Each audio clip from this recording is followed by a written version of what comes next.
Kompas Update dipersembahkan oleh Anda menyaksikan Kompas Update bersama dengan saya Arizona Gali. Saudara, gempa magnitudo 5,5 yang terpusat di Kabupaten Lombok Utara dengan kedalaman 10 km menyebabkan warga berhamburan keluar rumah.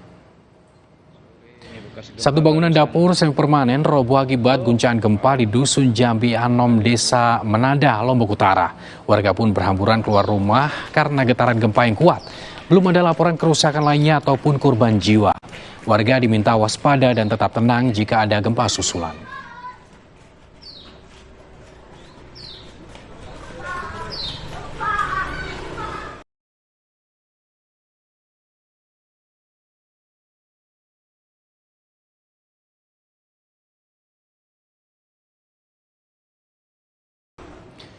Demikian Kompas Update, saya Arizona Gali. Sampai jumpa.